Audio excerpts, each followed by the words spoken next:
Olá a todos, cá estamos nós de novo, eu, Ana Cristina Costa, César Sampaio. Hoje a gente vai falar sobre as preocupações, né, as preocupações mundanas, as que nos afligem mais. E por algum motivo que o César vai explicar agora, esse ensinamento, na verdade, chama de 8 dharmas mundanos. E a maioria de nós tem como lugar comum achar que dharma é ensinamento. E óbvio, né? Tem a ver, mas César, pode, por favor, explicar para a gente um pouquinho melhor porque se chama 8 dharmas mundanos? E quais Vamos são eles, conversar. né? Vamos conversar e bom dia a todo mundo, né? Bom dia ou boa tarde, dependendo do horário que você estiver assistindo. Bom, eu adoro essa temática. Aliás, eu adoro qualquer temática que tenha a ver com treino da mente. Treino da mente, essa categoria de ensinamentos budistas que ensinam realmente na prática como é que a gente faz uma evolução de padrão de pensamento para prosseguir no caminho espiritual. E aí, antes da gente entrar direto nos 8 dharmas mundanos, a gente precisa fazer umas contextualizações, explicar alguns conceitos primeiro.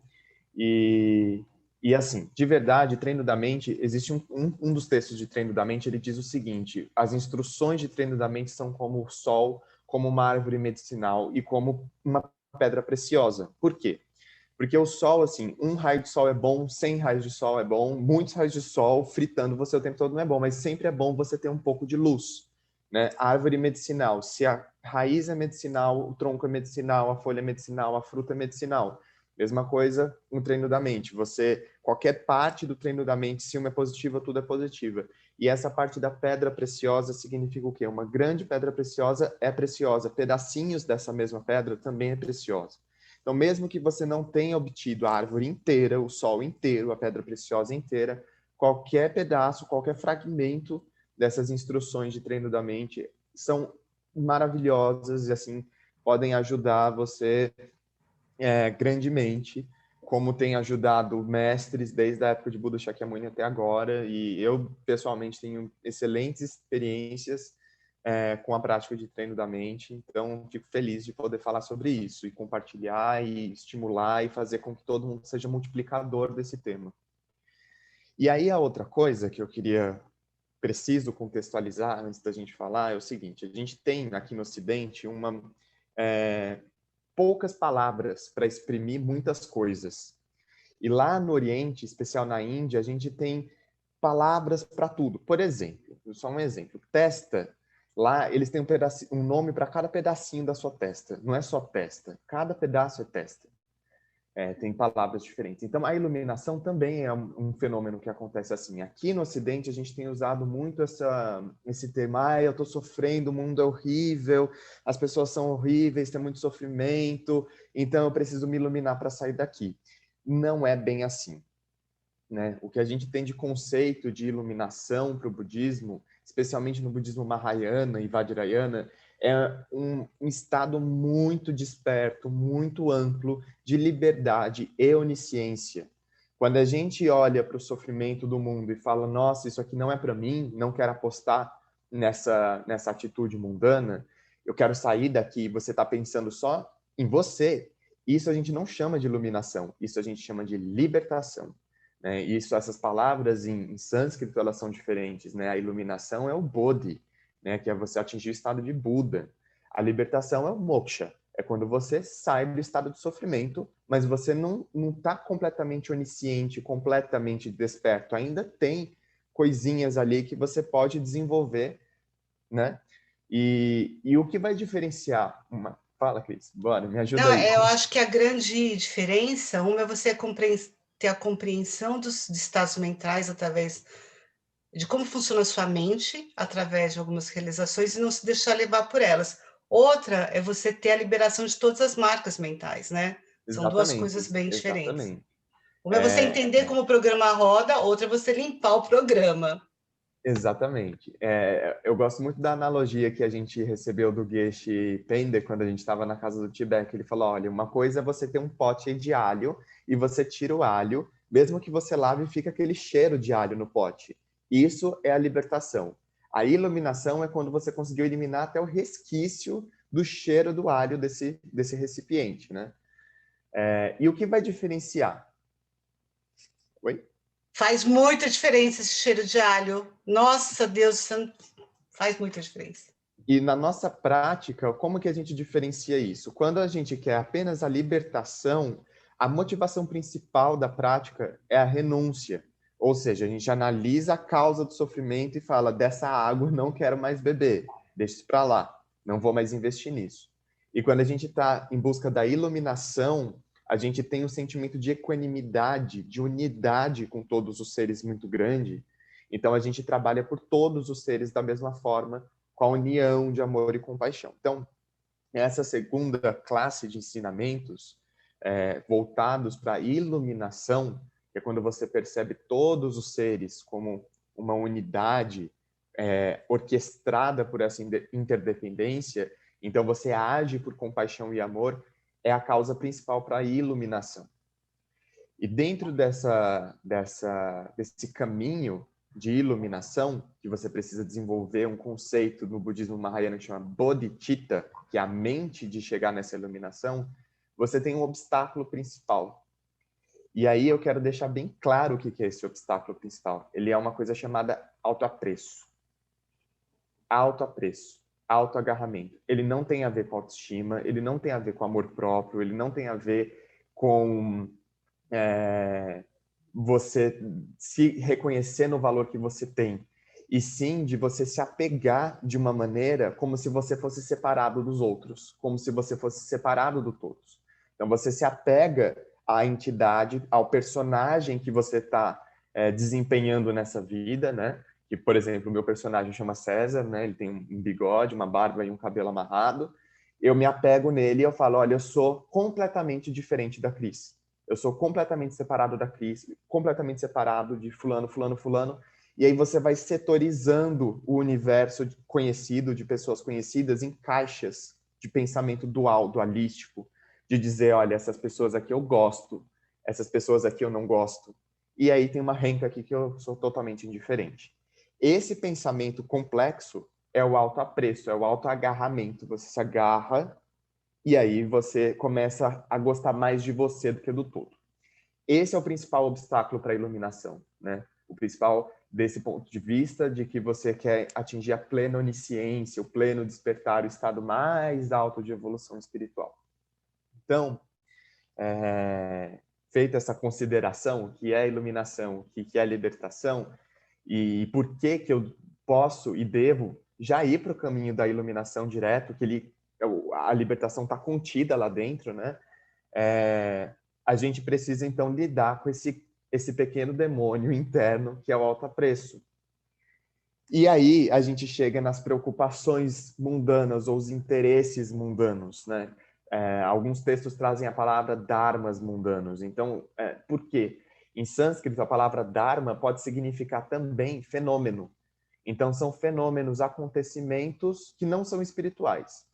É uma coisa muito mais simples de se entender do que parece, né? O nosso cérebro, enquanto ser humano, ele é programado para a busca de satisfação, de prazer, de alimentação, de comida, de proteção. É o instinto mais primitivo do cérebro. Os 8 dharmas mundanos são preocupações naturais de qualquer pessoa que está presa só nessa parte instintiva. A partir do momento que você deseja entrar para um caminho espiritual evoluído, para você realmente transcender o instinto de animal do ser humano e usar essa existência da melhor maneira possível, você tem que deixar de lado essas preocupações que o seu cérebro está programado para sentir desde que você é um feto ali no embrião, no útero da sua mãe. Né? Então, são fenômenos naturais, todo mundo tem, todo mundo sente. Só que para quem está desejando enxergar a unidade do mundo, a interdependência entre os seres e a equanimidade entre os seres para desenvolver a iluminação, para se reconhecer como iluminado, a gente precisa superar esses 8 dharmas mundanos. Então, essa é a primeira parte. E aí, como a gente disse, eles são 8. Na verdade, eles são grupinhos, são duplinhas, né? São 4 duplinhas, e aí a gente pode ir falando uma por uma. Então, primeiro, só para a gente saber quais são os 8 damas mundanos, são preocupações de querer ganhar e não querer perder, querer prazer e não querer dor, querer o elogio e não querer a crítica, querer reconhecimento e não querer ser ignorado, não querer o desconhecimento, né? E aí a gente pode ir comentando um por um como que isso funciona. Tipo que nem criança, né? Exatamente. Só que é assim, todo adulto tem uma criança ali, né? E um pensamento um pouquinho mais articulado, mas continua sendo bastante infantil em algumas coisas, só com ferramentas maiores. Bom, por que que a gente tem, por que que essas 8 preocupações, elas estão tão ligadas, tão linkadas com alto apreço, com alto agarramento? Toda vez que a gente busca essas satisfações, esse sistema de recompensa que o próprio cérebro está programado, ele está buscando a recompensa para você. Ele não está pensando no todo. Mesmo se você estiver pensando num todo, num social, você está pensando numa esfera social, numa camada, no seu clã, na sua sociedade, naqueles que você se identifica. E dentro da filosofia budista mahayana, a gente está querendo transcender, porque não existem fronteiras. Fronteiras, separação, divisão, tudo isso é pensamento dual, tudo isso é concepção errônea.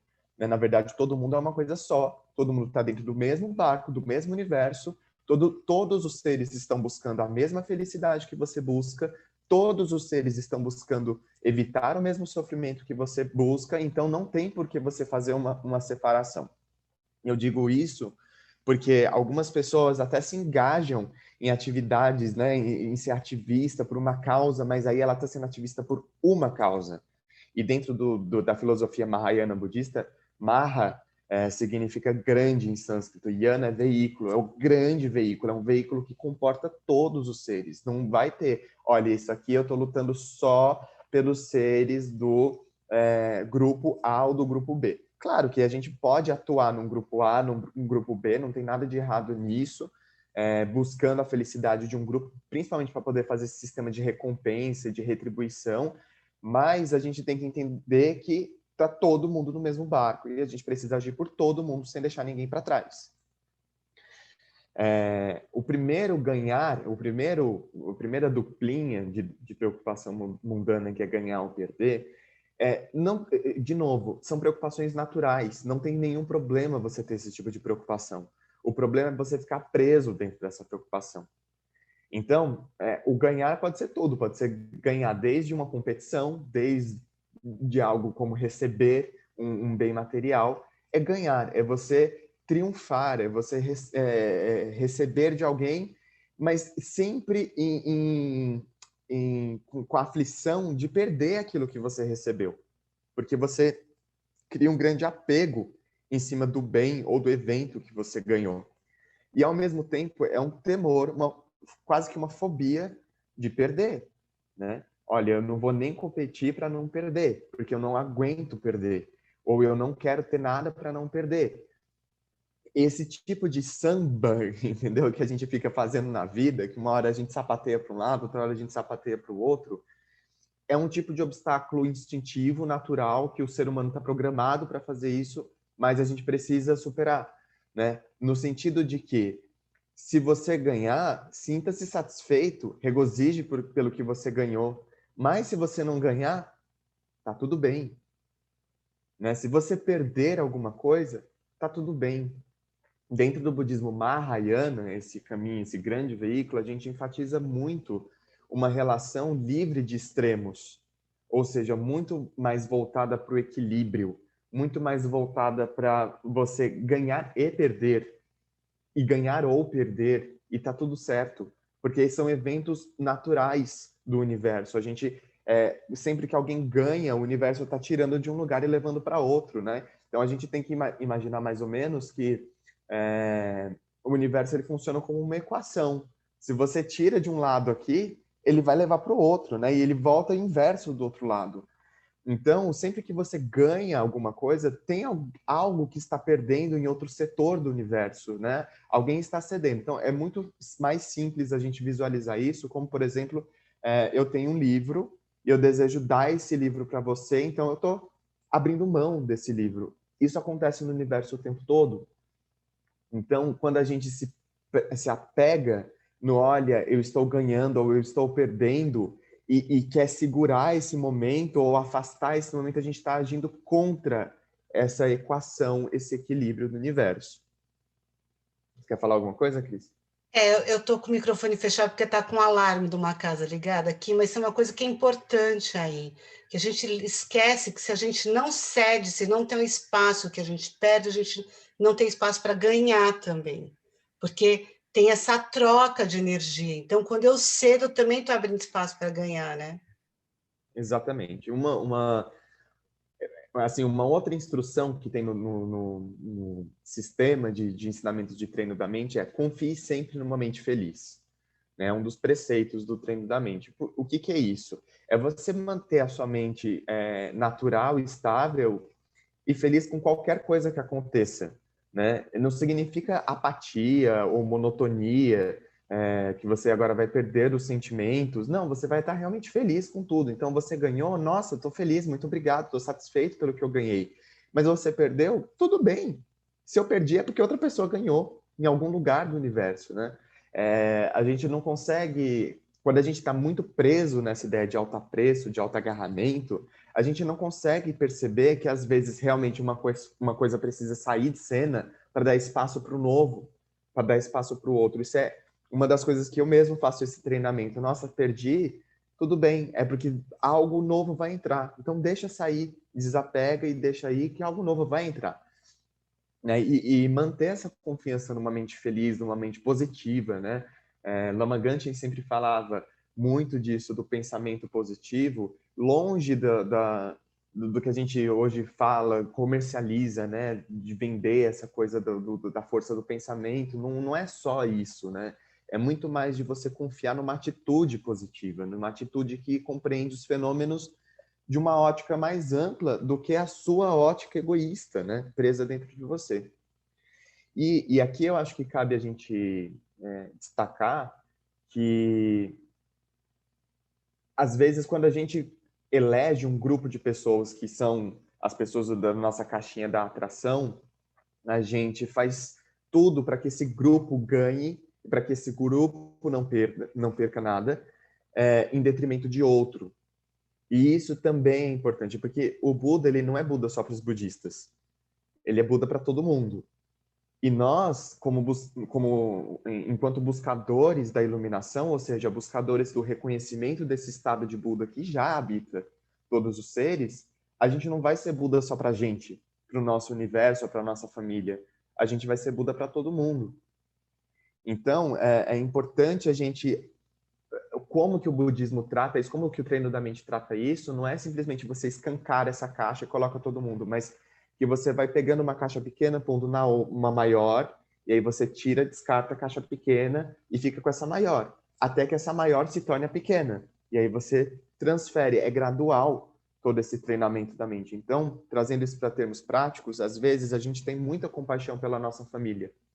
Melhor, numa família grande de vários irmãos, a gente tem compaixão pelo nosso companheiro ou companheira, esposa e nossos filhos, mas pelos filhos lá da nossa irmã, aqueles moleques são uns pestes, a gente não gosta muito. Então a gente precisa ampliar, tá todo mundo junto. E aí, depois que a gente amplia isso, a gente vai ampliando, ampliando, ampliando.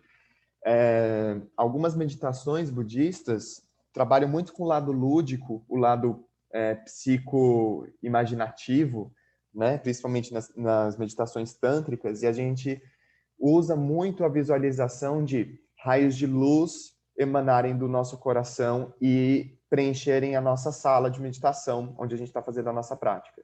E eles vão preenchendo a casa, e preenche a cidade, e preenche o estado, e preenche o país, e preenche o mundo, até preencher o universo todo, para a gente conseguir realmente ampliar esse pensamento, esse pensamento de classificação, de setores, isso é o meu, a minha família, as minhas coisas, as pessoas que eu gosto, a minha causa, tudo isso está abarcado dentro do alto apreço, do alto agarramento. Então, essa primeira dupla de querer ganhar e não querer perder é você adotar um comportamento obsessivo, né? por um sistema de retribuição rápida, instintiva para você ou para os seus, que é o primeiro grupo que a gente tem que conhecer, dar os nomes para poder transcender. E você está falando uma coisa que está voltando muito, está se falando muito do comportamento tribal. E a só observação que eu gostaria de fazer é que quando você fala isso para as pessoas não entenderem que é uma falta de ego, que não é um não ego, mas é um ego saudável e não um ego separado, é o ego que pertence. Ele sabe que ele está dentro de um todo, né? Ele sabe que ele também é o oceano, não é só a gota. E isso é diferente de não ter ego, é um ego saudável, só para. Porque senão as pessoas confundem muito com essa coisa de égolas, né? Sim, Não é o caso. sim.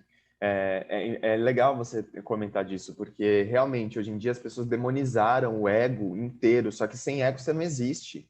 Todo mundo tem que ter ego. Ego faz parte da manifestação, da expressão do seu ser. Todo mundo tem.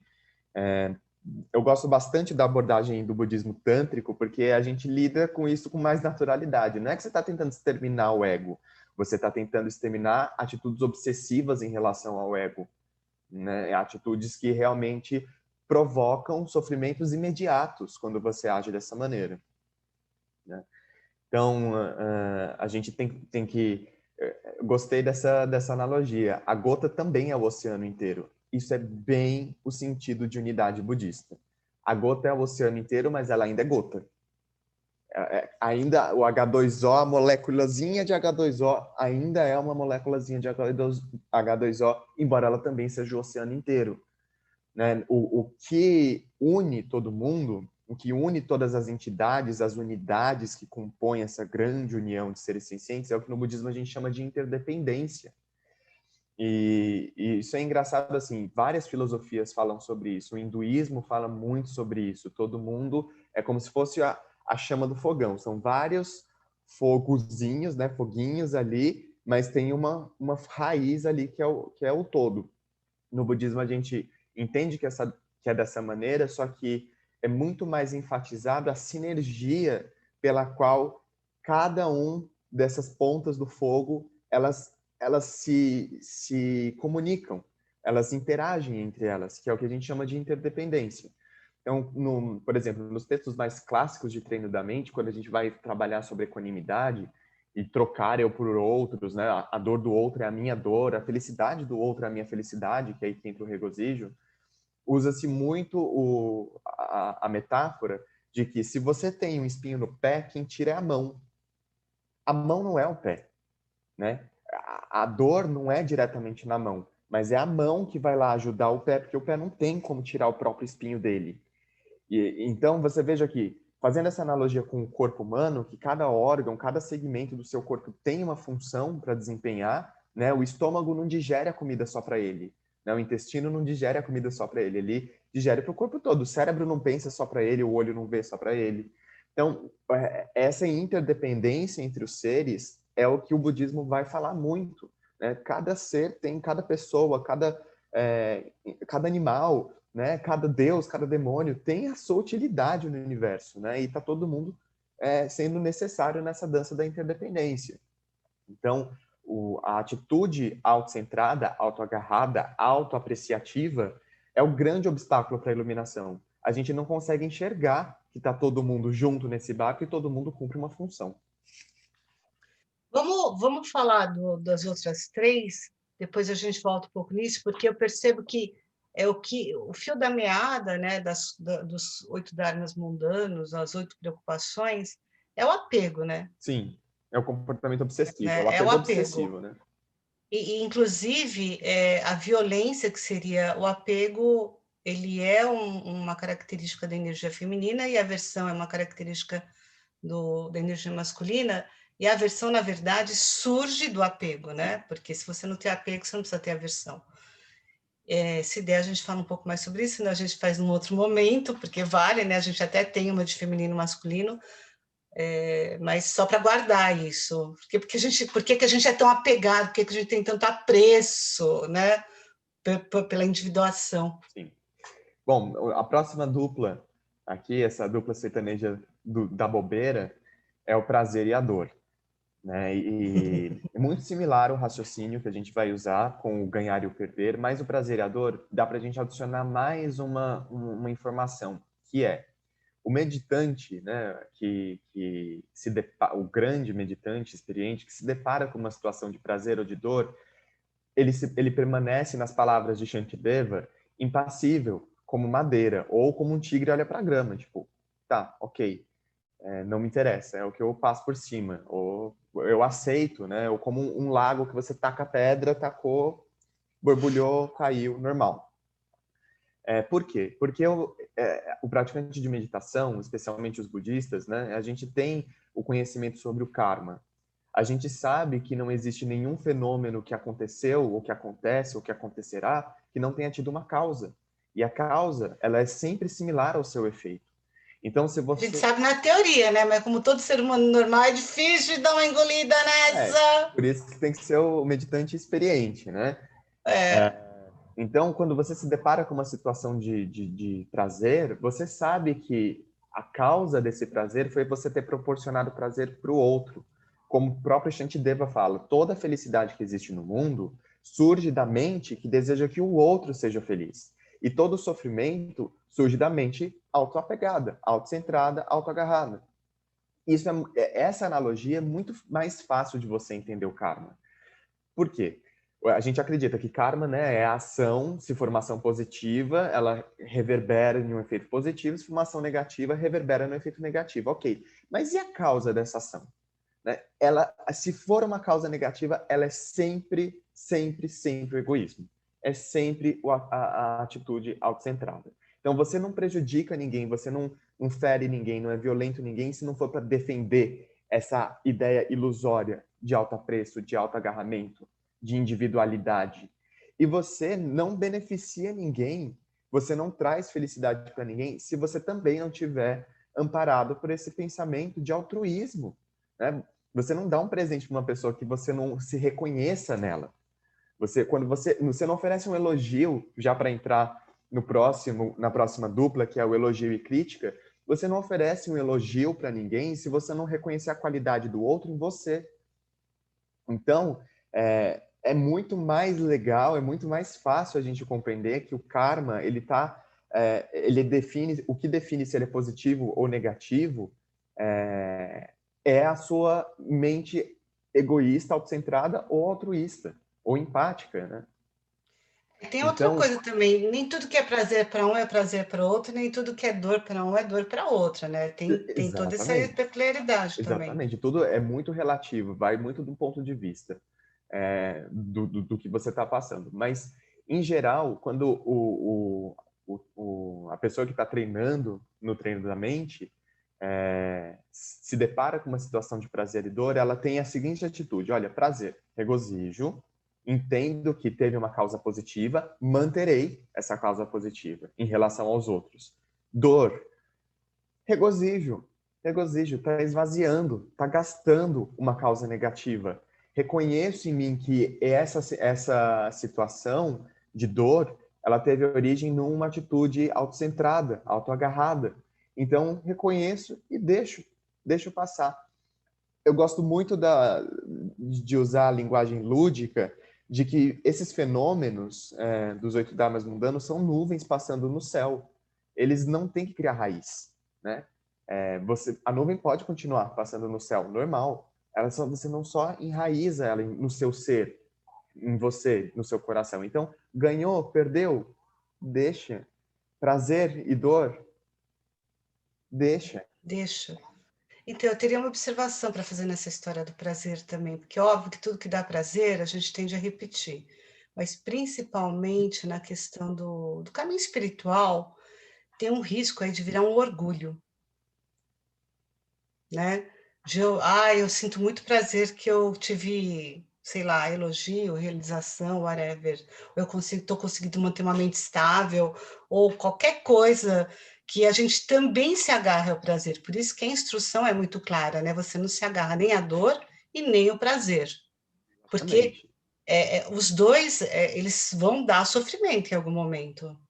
Exatamente. Uma vez eu tive num centro de budismo Theravada que tem aqui na Rua Augusta, E achei muito legal, eles estavam fazendo um estudo bastante legal que tinha todo mundo que estava participando tinha uma formação em psicologia ou em medicina. Então, estava muito rico aquele dia, eu gostei bastante. E assim, uma das coisas que a pessoa que estava conduzindo a palestra falou hoje em dia, com algumas abordagens mais comerciais, por exemplo, de mindfulness, que se vale até de ensinamentos budistas, mas para vender, acaba usando um mecanismo que é muito primitivo ainda, que é de prazer. Olha, faça meditação. Por quê? Porque é bom, que você vai ter bem-estar, bem-estar, bem-estar. E aí uma pessoa perguntou, tá, mas eu vou ter tanto bem-estar, vai liberar tanta endorfina no meu cérebro, e tudo isso que os cientistas estão estudando, não é perigoso eu viciar na meditação e ficar preso, usar ela como uma muleta? E aí entra essas questões que no budismo, não importa se é Mahayana ou Hinayana, eu acho que qualquer vertente de que usa a meditação vai falar. Você não tem que se apegar aos poderes que você conquista, né? No yoga a gente fala isso, né? Aos poderes que você conquista através da prática de meditação. Você recebe do mesmo jeito que o desconforto, lá no começo, quando você começou a meditar, doía o seu joelho, você tinha que deixar aquela dor sair e passar naturalmente. Quando você recebe algo positivo, uma sensação positiva, você também vai ter que deixar passar. Porque senão você acaba entrando dessa disciplina dos biscoitinhos e você está adestrando o seu cérebro como um cachorro é adestrado. Você vai jogando um biscoito, né? Então, prazer e dor é mais por isso. Eu não sei se eu estou errada, mas eu já ouvi falar, você deve saber melhor que eu, que inclusive é dado como instrução nos monastérios que você não deve praticar meditação para atingir determinados estados de prazer, que não é esse o objetivo, dado como Sim, instrução. sim, sim. Isso é bem claro. E isso é engraçado que, por exemplo, vários monastérios, por exemplo, no Japão, trabalham o consumo de alimento consciente, justamente para não trazer esse tipo de sistema de recompensas e trocas que o cérebro mais instintivo te traz. Então, quando você está se alimentando, você faz a meditação de saborear parte por parte daquela refeição, sempre em silêncio, sempre recolhido, e você sai satisfeito, mas você não sai empanturrado da sua refeição, né? E você sai e vai lá lavar o seu prato. Eu acho que nos mosteiros de treinamento Zen, que tem no Espírito Santo, tem no Paraná, tem aqui em São Paulo também, faz muito isso.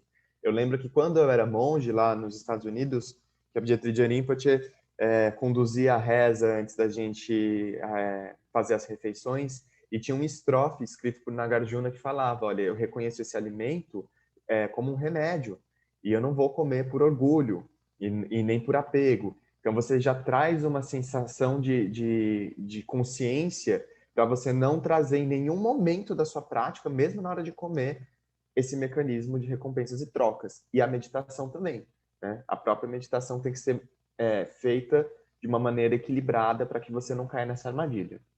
E Então, e aí a gente entra no próximo. só para deixar Sim, claro de novo, não é que é errado sentir prazer.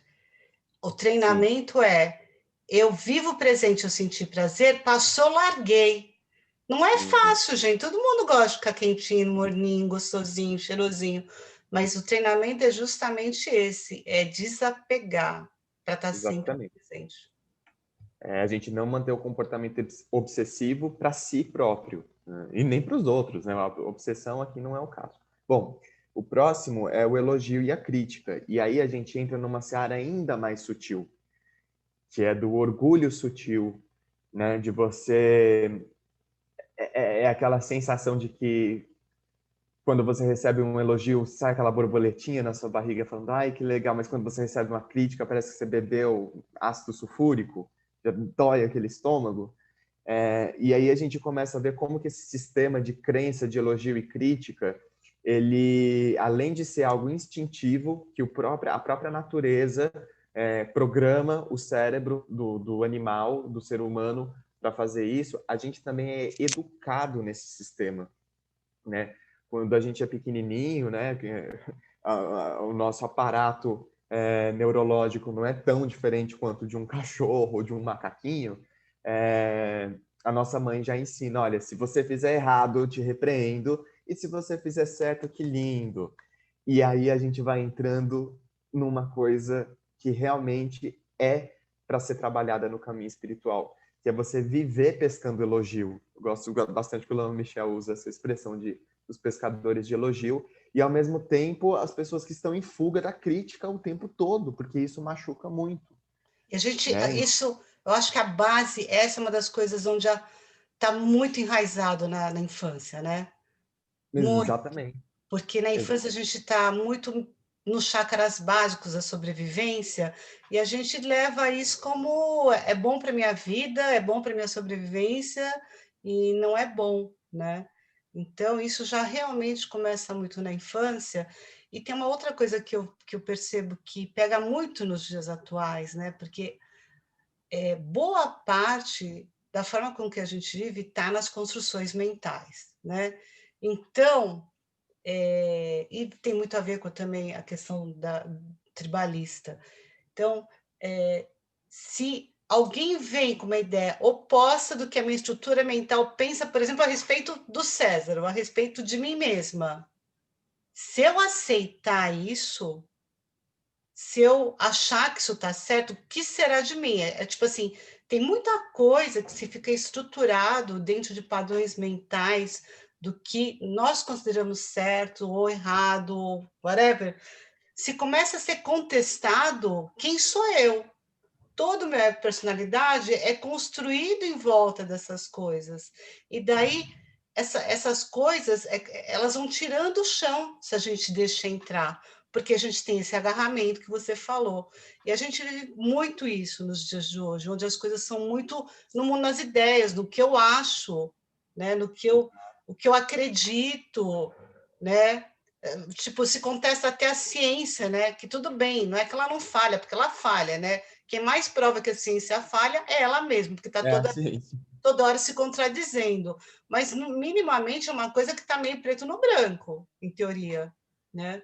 Então, é esquisito isso. E veja como que a própria sociedade, o mundo, ele caminha sempre para esse sistema de avaliação também, né? As pessoas, elas são colocadas o tempo todo para num sistema educacional avaliativo. Então, você precisa estudar para passar na prova, você precisa estudar para passar no vestibular, no meu caso, precisa estudar para passar na OAB. Então, você tem essa cobrança de você ter que ir lá e mostrar que você fez para ser avaliado. E quando você não passa, entra aquela frustração. E tudo isso está enraizado lá no sistema de crenças educacionais de quando você era pequenininho, sua mãe falou, olha, você fez certo, toma aqui um agrado de recompensa. E é muito nítido isso tudo, né? De novo, o elogio não é problema, só que a crítica também não é. Então, assim, vários textos tradicionais tibetanos vão contar histórias de mestres que falaram que de todos esses dos dharmas mundanos que a gente está comentando agora, dessas preocupações mundanas, a que você tem que mais fugir é realmente o elogio e crítica. Querer o elogio e não querer a crítica. Então, vários poetas escreveram que, olha, o real demônio é o elogio e a crítica é algo positivo. Porque senão você entra num sistema de perseguir o elogio. Então, não, o problema não é o elogio, o problema é a perseguição por ele e a fuga da crítica. E A aprender a crítica, ela pode, lidar com a crítica, né? Porque com nossa certeza. sociedade também não sabe, porque ela é meio perversa também na crítica, né? Tem uma Exato. maldade, tem uma forma um pouco pesada de como a gente lida com as coisas. Eu acho que a gente precisava reaprender algumas coisas, porque eu percebo muito sofrimento em coisas muito pequenas, por exemplo, eu me vejo como uma pessoa muito boazinha, muito paciente, daí alguém me tira fora de sério, né? E eu começo a ficar chateada porque eu estou apegada na minha autoimagem de que eu sou boazinha e paciente, né? E o outro me tirou do sério, o outro não gosta de mim. Por que o outro não gosta de mim se eu sou tão legal? Entendeu? Exato. E existe muito sofrimento por causa disso, muito mesmo. Exatamente. Então a gente tem essas dicotomias, né, do ganhar e perder, prazer e dor, elogio e crítica, e por fim a gente entra no mais sutil de todos, que esse é difícil a gente assumir que a gente está na perseguição de uma dessas preocupações mundanas, que é o reconhecimento, né, a busca por fama e o medo do anonimato, o medo de não ser reconhecido. E aí as pessoas falam, gente, mas eu sou uma pessoa super simples, eu não vou atrás disso. Analisa direito. Porque isso, olha só, até dentro das comunidades espirituais estão cheias de pessoas que querem ser reconhecidas por algo positivo e elas não querem o anonimato. Elas parece que a perseguição delas é isso. E isso é muito fácil de entender se a gente se afasta um pouco dessa ótica egoísta. A gente, as pessoas buscam o caminho espiritual num estado de sofrimento. Às vezes o sofrimento decorreu por ter encontrado um dos dharmas mundanos como a crítica. Então, às vezes você encontrou crítica no seu seio familiar, você encontrou crítica no seu ambiente de trabalho, você encontrou dor nesses lugares, você perdeu algo que você tinha. Então, você vai atrás do caminho espiritual. E aí, quando você chega lá, você está querendo o quê? Ganhar. Você está querendo prazer através do caminho espiritual. Você está querendo elogio através do caminho espiritual. E você está querendo reconhecimento, que é tipo, mas eu sou tão bonzinho. Por que vocês não reconhecem isso em mim? Ou se não, mas eu faço tudo certo e eu só sofro. Ou se não, você está numa situação ruim e fala, mas eu já fiz de um tudo e eu não saio disso. Porque você está querendo reconhecimento da sua própria prática. Você falou uma coisa que me lembrou, que muitas vezes a gente não fala uma coisa que nos incomoda no outro, porque primeiro a gente não sabe deixar de ser violento, né? Então a gente sabe que vai ser violento. E depois, quantas coisas a gente se cala para continuar pertencendo? Conta para mim. Quantas críticas, ou quantas correções, ou quantas coisas a gente se cala, não é porque não é importante às vezes, porque eu não quero incomodar, ou que eu quero continuar pertencendo, ou que se eu falar isso, o outro pode não gostar de mim. É ou não é? Sim. Né? Na real, a gente faz isso o tempo inteiro. E é A gente interessante tem medo o porque, na tempo verdade, inteiro. você não se permite, você não permite educar suas relações ou oferecer uma crítica adequada porque você não sabe receber crítica. Porque você também foi abusado nas críticas que você recebeu e isso trouxe um desequilíbrio, trouxe uma dor, né? A gente fica nessa forma octagonal dos 8 dharmas mundanos se debatendo por muito tempo da nossa vida, né? E eu acho que realmente é algo para se pensar em transpor, mesmo que você não queira a iluminação. Se você quiser só a libertação, ele já vai ser de grande ajuda, porque você vai estar pegando ali a raiz da atitude autocentrada e autoagarrada, né? Que faz com que você haja instintivamente buscando aquilo que a natureza mais densa te programou, que é você sobreviver para se reproduzir. É só isso. Nisso, uma prática que eu acho que tem muito, muito mérito, né? Hoje surgem outras, mas as práticas como comunicação não violenta, né, do Marshall, círculos de construção de paz, a Kay Prentice, elas têm muito mérito, porque elas começam a oferecer ferramentas muito práticas, né, de como que a gente consegue construir mais diálogos, né, para a gente poder ser mais, né? Sem tantos. Porque você falou certo, muitas vezes a crítica ela é muito doída. Por quê? Porque ela vem de uma educação, às vezes, com uma crítica para uma criança que ela não tinha estrutura emocional para aguentar a crítica, às vezes.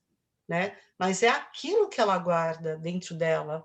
Então, às vezes a gente tem adultos fragilizados com crítica, mas porque elas têm crianças que foram muito feridas dentro delas também, que precisam ser olhadas, precisam ser acolhidas, né?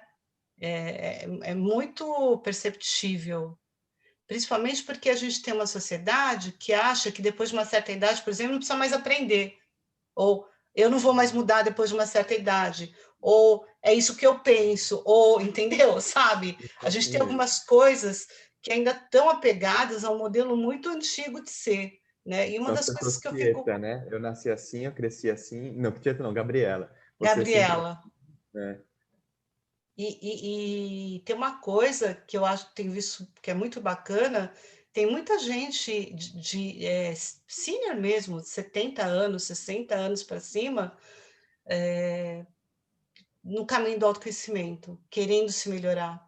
querendo, entendeu? Porque eu falo, gente, para a gente morrer melhor, basta estar vivo. Como para basta estar vivo para morrer, basta estar vivo para fazer uma coisa melhor, né? E morrer um pouco melhor nessa vida também, né? Um pouco mais desapegado, até porque eu percebo que para eles, ao mesmo tempo que alguns são super herméticos, para eles, tipo, já viram tanta coisa, já sofreram tanto, já passaram por tanta coisa que alguns ficam mais flexíveis, né? Uns ficam mais endurecidos e outros ficam mais molinhos, né? Agora, o que eu queria te perguntar, que é aquilo que eu falei uns minutos atrás, é: você tem algum ensinamento que fala de onde surge esse autoapreço, esse autoagarramento, né? Qual que é a semente disso? Na verdade, o que o budismo sempre vai dizer é que essa atitude é uma atitude que surge do desconhecimento, Ah, né? da ignorância. Da ignorância. A gente desconhece a real natureza das coisas, então a gente age dessa maneira. A gente desconhece que existe essa interdependência entre as pessoas e os seres em geral, e aí a gente acaba entrando cada vez mais, densificando esse pensamento como se ele fosse ficando encasulado com várias camadas, várias camadas, várias camadas. Então, mesmo que você rompa uma, ainda tem muitas e muitas e muitas e muitas. É mais ou menos isso. Eu brinco que qualquer pessoa que esteja passando por qualquer tipo de situação ou problema um pouco mais difícil, se pudesse ter uma maquininha, né? Aquelas maquininhas que a pessoa conseguisse enxergar lá de cima toda a interdependência das existências dela que está causando aquele negócio, a gente enfiava, sabe, literalmente enfiava o rabinho entre as pernas rapidinho, né? E às vezes até agradeceria. Isso para mim, eu tenho, como eu tive algumas experiências de entendimento sobre vidas passadas e como elas refletem na minha vida, eu falei assim, cara, todo mundo podia ter uma maquininha assim que Consultar, mostrasse né? qual a situação, sabe, a questão de causa e efeito, da interdependência, do porquê essa pessoa faz isso comigo, do porquê aquela pessoa, entendeu? E assim, é aquela boca do mundo, o mundo ia ficar mudo, assim. Se isso fosse coletivo, por exemplo, uma grande máquina no planeta que mostrasse por que tudo que está acontecendo em volta dela acontece.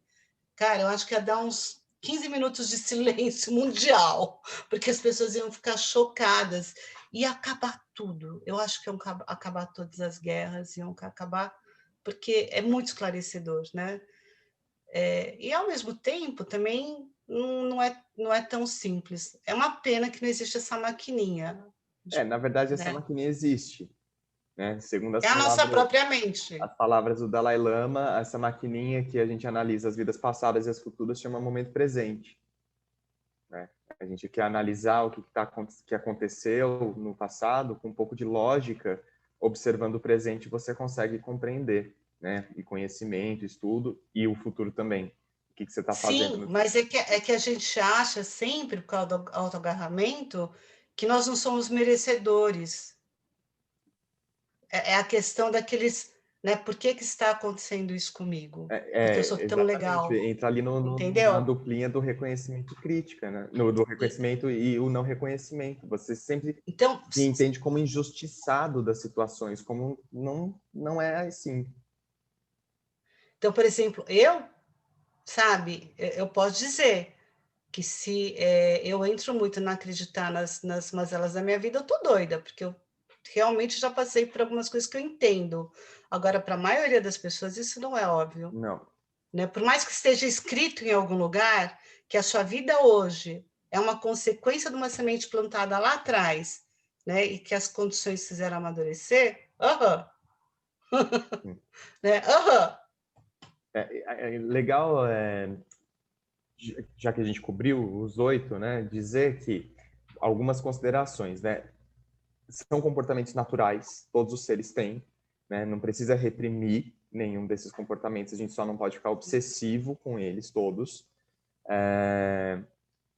a instrução, na verdade, assim, esse ensinamento dos 8 dharmas mundanos, ele surge mais ou menos no século VI na Índia. Nagarjuna, que era um filósofo indiano, ele ofereceu ele tem uma coletânea de conselhos que ele deu para vários reis da época. E ele fazia um resuminho, um apanhado do sistema de ensinamentos budistas, porque eram muitos textos, e assim, muitos também ensinamentos eram orais. Então ele fez alguns textos pequenos. Um desses textos chama Carta a um Amigo. Às vezes as pessoas traduzem como Carta Amigável, que ele escreveu para um rei, contando um pouco sobre o budismo. E ali ele fala sobre essas atitudes. Ele dá um apanhado geral sobre toda a filosofia Mahayana, e em um verso, que ele escreveu como se fosse um poema, ele enumera esses 8 dharmas mundanos, essas 8 preocupações mundanas, e diz, trate-as com equanimidade. Mais para frente, já no Tibete, no século X, século XI, vários mestres tibetanos escreveram comentários sobre essa prática, sobre esse livro de Nagarjuna, e colocaram esse ensinamento no treino da mente. E nesses comentários eles dão instruções mais práticas, porque trate-as com equanimidade dá a impressão que assim, só deixa tudo ir. E não é bem assim. No momento de crise, a gente precisa aplicar um remédio. E às vezes esse remédio ele é amargo. E tá tudo bem.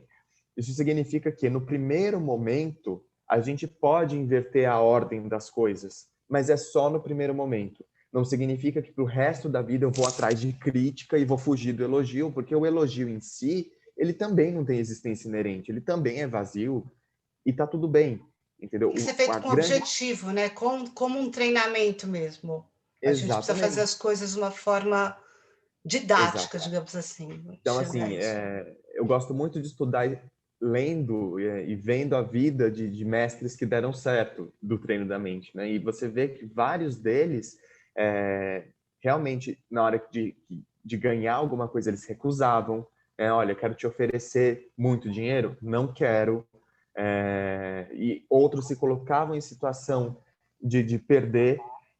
Por exemplo, tem a história de uma das vidas passadas de Tridia Rinpoche, que ele estava dando ensinamento um dia e apareceu uma mulher com um bebê e falou: esse filho é seu, tome, cuida, porque eu não tenho condição de criar. E ele aceitou aquela situação e ele criou, mesmo ele tendo sido monge. E naquela época, assim, um escândalo: olha só, o Geshe Langritampa tem um filho que ele fez com uma mulher. Ele aceitou toda essa situação, criou a menina quando a menina já estava saudável, porque o que acontece é que essa criança estava doente e a mãe não tinha dinheiro para cuidar. Então ela falou: olha, a única pessoa que eu posso dar é para um bodhisattva que vai cuidar do meu filho. E ela deu e inventou essa história, e ele aceitou toda a crítica, aceitou perder o prestígio, aceitou perder o reconhecimento, criou a menina, até a menina ter uns 7 anos, depois a mãe apareceu de volta e falou: agora eu quero minha filha porque ela está saudável e eu preciso dela. E ele também deixou, mesmo que ele tivesse criado uma afeição por aquela criança. Então, assim, no primeiro momento, quando a situação está crítica, que a gente realmente só está buscando elogio e fugindo da crítica, querendo ganhar e fugindo de perder, a gente pode inverter um pouco, né? Mas não para sempre, porque o elogio é bom. A gente só precisa Sim. tratar isso de uma maneira equilibrada. Ganhar as coisas é bom, ser reconhecido é bom. Só manter isso sem a obsessão. Eu acho que no nível grosseiro, uma das coisas bem interessantes que surgiram recentemente, que mostra muito dessa interdependência, é aquele teste, aquele programa que fizeram, que colocam várias pessoas de várias etnias diferentes falando a opinião delas sobre várias coisas, depois faz o teste de DNA delas para ver toda a ancestralidade. E elas têm ancestralidades que elas nem imaginavam, né? Tipo, eu não gosto de, sei lá, não gosto de oriental. Vai ver, o cara tem oriental dentro do DNA dele. Eu acho que essa é uma das coisas do nível grosseiro de interdependência, que demonstra bem o que você tem falado, o que eu comentei também, né? Que a gente nunca sabe as causas, né? Questão de causa e efeito do que a gente está vivendo hoje, de fato. E que talvez, se a gente soubesse um pouquinho, a gente teria um pouquinho mais de humildade para estar aceitando aquilo, ou, no mínimo, fazendo como um mestre, como você citou, lidando com isso como uma forma de prática, né? Sim, sim. Mas é isso, alguma consideração final? Cris, eu trouxe aqui uns livros, porque essa temática Legal. é muito maravilhosa, assim, é uma partilha que eu tenho para fazer com quem estiver assistindo, de que são como os raios do sol, uma árvore medicinal ou uma pedra preciosa. Qualquer fragmento que você coloque em prática, realmente, ele Já além de ilumina. libertar você do sofrimento, ele proporciona uma alegria não só para você, mas para todo mundo que está à sua volta. Então, hoje em dia, existem vários livros sobre a temática do treino da mente. Acredito que todos vão contribuir com alguma coisa positiva. Você pode ler vários também, porque você acrescenta. Esse ensinamento dos 8 Dharmas mundanos, ele vem primeiro nesse livro aqui, que ele não tem em português, mas você acha na internet a tradução dele, que é a Fala o Carta a um Amigo. nome. Carta a um Amigo, Ah, escrito tá. por Nagarjuna. Essa edição aqui é uma edição fantástica que está em tibetano e em inglês, que é uma fofura e explica bastante isso. E livros mais práticos, ainda em inglês também, para quem procura, tem esse Conselho de um Amigo Espiritual, do Geshe Rabten e do Geshe Darge, que fala bastante sobre o treino da mente. Algum em Geshe português? tem 2 em português, é que esses em inglês eles são muito bons, então até se alguém quiser traduzir, gente, traduzam, quem tiver essa capacidade. Essência do Treino da Mente, aqui do Geshe Thupten Jinpa, tem vários textos de treino da mente bom, e os meus xodozinhos em português, que são esses 2 aqui, inclusive tem cursos sobre esses textos, que é o Compaixão Universal, do Geshe Kelsang Gyatso. É um livro relativamente curto, mas maravilhoso. Na tradução Kadampa se oferece cursos sobre esse texto e os 8 Passos para a Felicidade também do Geshe Kelsang Gyatso. Lama Michel, quando vem para o Brasil, também dá ensinamento sobre treino da mente. Eu acho que o Alan Wallace também dá. Então, assim, Todos, né? não é falta de mestre, não é falta de livro, Tem. não é falta de oportunidade. Então, todo mundo pode, sim, ir atrás do treino da mente. É maravilhoso. O budismo todo ele é muito baseado, né, no treinamento da mente, que é o nosso, digamos assim, é o nosso projetor do mundo, né? Como a gente projeta, como a gente cria a realidade que a gente vive. Tem o Lama Rinchen também, dos Sim, Sákyas, né? sim. Tem todas as tradições, Nyingma, Kadampa, todas elas têm coisas maravilhosas sobre os ensinamentos. Esse livro do Geshe Thupten Jinpa, que chama Essência do Treino da Mente, eu gosto bastante porque ele traduziu os textos mais clássicos do treino da mente, e realmente existe texto de todas as tradições. Então, Ai, que legal. qualquer centro de budismo tibetano que você falar treino da mente, aqui tem, vai estar tendo. Então, você pode beber e bebe muito dessa fonte, porque é muito boa, muito maravilhosa. Vai, faça e pratique e multiplique. Então, é isso, gente. Até o próximo Caminhando no Dharma.